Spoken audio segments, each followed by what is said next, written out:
fayyaa keessanii jirtu jecha egaa har'a waan tokko isin barsiisuudhaaf yookiin immoo isinitti himuudhaaf hin dhufe jechuudha. Innis maalinni yeroo baay'ee bilbila kee irratti mallattoo kompiitaraa maawusii akkamittiin fayyadamtaa kan naan jedhan hedduu isaanii jiru jechuudha. Qaamaan illee jechuudha yeroon bilbila koo fayyadamu jechuudha. Namoonni harkaa fudhanii bifa kamiin itti fayyadamta akkamittiin jedhanii kan na gaafachaa turan hedduu isaanii jechuudha. Kanaaf akkaataa isaa yookiin immoo adeemsa isaa isinitti hima. Kanaaf haga xumura viidiyoo kanaatti na wajjiniin turan dhaamsa kootiidha. Innis akkamittiin kan jedhudha fi duraan dursitanii siitingii bilbila keessaniiti kan isin seentan jechuudha. Siitingii bilbila keessaniiti kan isin seentanii fakkeenyaaf siitingiin bilbila kootii ankoo jechuudha. Yookaan gubbaadhaa gad harkistanii seenuu ni dandeessu jechuudha. Siitingiin bilbila kootii xiyyaanitti isinii qaba. Siitingiin bilbila kootii kunuunsa kanaadha. Isumaan tuqa jechuudha. Ergaan isa tuqee booda bifa kanaan naafidha. Achi booda eessaadhaan kan nuti seennu jechuudha. Erga siitingii kana keessa seennee ol gotonnee booda mallattoo ishee fakkii namaa qabdu yookiin accessibility ishee jettu kana tuqna jechuudha. Ishee erga tuqneen booda haala kanaan nu dhufa jechuudha.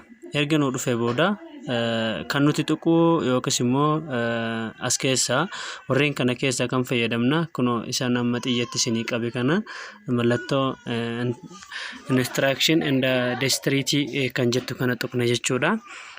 Ishii ergaa al takka gadi tuqnee booda dhufnee eessa tuqna ammas na hordofaa isiniin jedha. Xiyyaanitti isinii qabe isasi kunoo ishii kana cuqaasna jechuudha.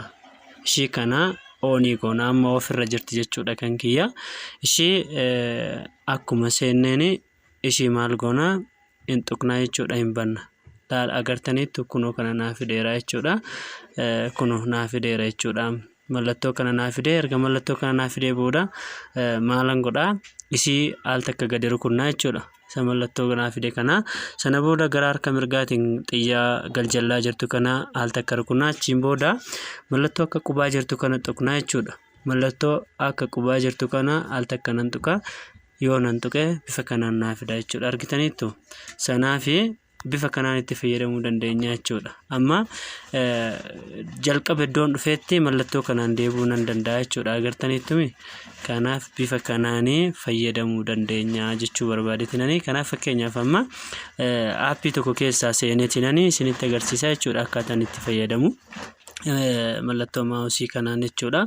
Fakkeenyaaf mallattoo maawusii kana yeroon fayyadamu fakkeenyaaf eessa tuqee isin garsiisu eessa tuqu mee faayila kanaan seena jechuudha. Faayila kana ergan seenee booda bifa kanaan wantoota nani barbaade imeejiidha moo yookaan suuraawwan yoon barbaade bifa kanaan seenuu hin danda'a jechuudha. Yookaan immoo viidiyoowwan keessa seenuu yoon barbaade akkanattiin seena jechuudha. Mallattoo kana fayyadamuu namoonni barbaadanii salphumatti osoo nama biraan gaafatan yookiis osoo nama biraa bira dhaqxanii of hin dhiphisinii bifa kanaan bilbila keessan irratti baafachuu dandeessu jechuudha. Kanaaf waan na hordoftanis guddaa galatoomaadha. Asumaan yuutuubii kiyya sabskiraayib godhaa. Yeroo biraatti yookiin immoo viidiyoo biraatiin barnoota biraatiin hanga walitti deebinutti fayyaa keessan ta'a. Horaa bulaa deebanaan isiniin jedha. Turtii gaarii. Asumaan yuutuubii kiyya sabskiraayib naa godhaa. Namoota jaallattaniif immoo sheerii godhaan isiniin jedha. Ayyee fayyaa keessan ta'a. Turtii gaariin isiniin jedha.